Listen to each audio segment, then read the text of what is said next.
Ittaqu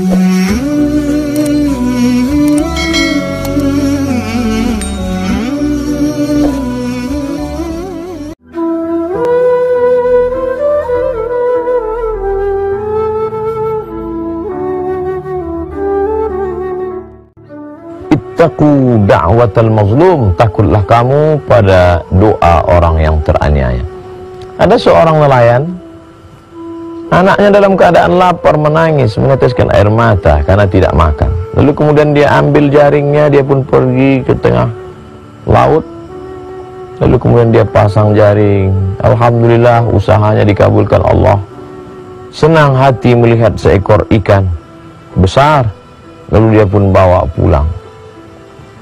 Terbayang anak akan menyuap, hilang letih, hilang lelah, tetes peluh keringat dan air mata. Karena nanti anak akan makan nyaman, tenang, perut kenyang, anak akan tertidur. Hilang lelah melihat senyum anak tertidur pulas. Tapi ternyata itu hanya sebagai mimpi semata. Karena di tengah perjalanan saat dia tenteng ikan, ada seorang raja penguasa yang ternyata suka melihat ikan ini. Pengawal, ambil ikan. Oh, Tuan Raja, ini untuk anakku yang sedang lapar. Ternyata orang-orang yang punya kuasa ini ada kenikmatan. Sebenarnya nikmatnya bukan saat makan ikan itu, tapi saat merampas ikan itu dari orang yang zalim, dari orang yang lemah. Nampak kezalimannya, menunjukkan kuasa terhadap orang yang hina. Ternyata ada kenikmatan tersendiri bagi mereka yang punya penyakit luar biasa. Nikmat kekuasaan berubah menjadi azab yang luar biasa. Ambil ikannya. Mau tidak mau, suka tidak suka, nelayan yang lemah. Tak terbayangkan bagaimana nanti dia akan pulang ke rumah dalam keadaan anak lapar, menangis, meratap. Tapi itulah kenyataan yang harus dihadapi. Apa yang terjadi? Ratu senang melihat ikan besar. Ini ikan besar, ya, ikan kesukaan Tuan Raja. Ikan menggelepar, takdir berkata, taring ikan mengena ke ujung jari raja. Tiba-tiba saja raja merasakan sakit yang luar biasa. Dipanggillah tabib, dokter, untuk melihat apa yang terjadi.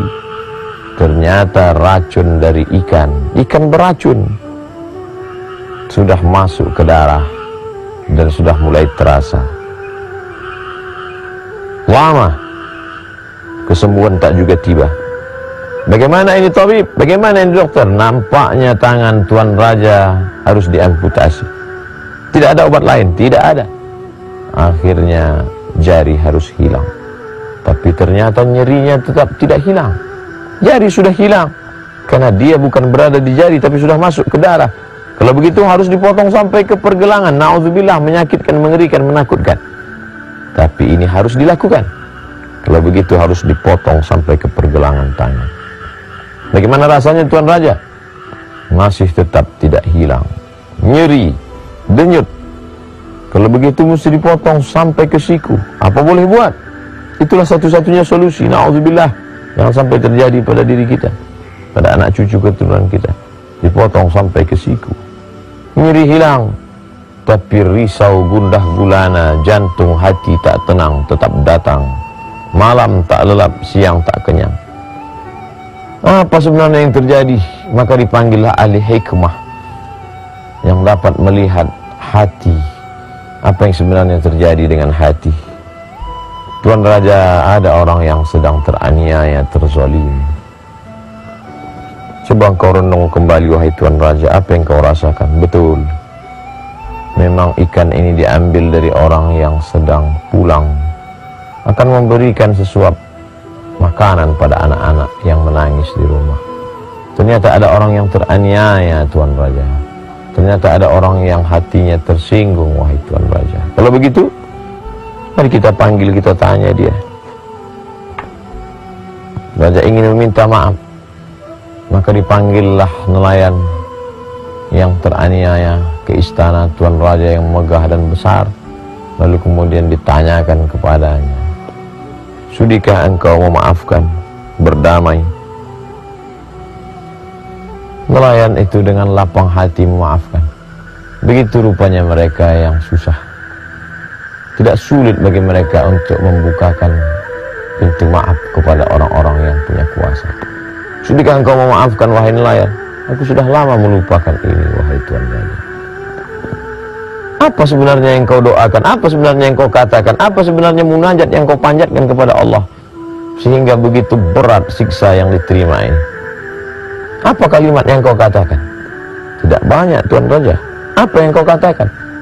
Ya Allah, Raja sudah menunjukkan kuasanya, maka tunjukkan kuasanya. Bergetar hati Raja. Ternyata dia tidak mengadu kepada penguasa, dia tidak meminta kepada manusia, dia tidak berharap kepada hamba, tapi dia mengadu kepada pemilik hamba. Qalbul mu'min baina asabi'ir rahman, hati seorang manusia berada dalam genggaman qudrat, iradat, kuasa Allah Subhanahu wa taala. Mengadu kepada manusia kecewa, mengadu kepada kawan esok dia akan berubah menjadi lawan. Mengadu kepada penguasa boleh jadi akan sia-sia, tapi mengadu kepada dia yang tak pernah mengecewakan harapan dan munajat serta permohonan dengan satu kalimat, ya Allah, Raja sudah menunjukkan kuasanya, maka tunjukkan kuasamu ya Allah. Ikan juga lemah, tapi ternyata gigi taringnya mengandung bisa. Bisa itu masuk ke darah, masuk ke dalam tulang. Begitulah Allah membalas. Ittaqu da'watal mazlum. Hati-hati, waspada terhadap doa orang yang teraniaya. Mudah-mudahan kita tak pernah menganiaya orang, dan andai pun pernah, mohon maaf. Terima kasih. Wassalamualaikum warahmatullahi wabarakatuh.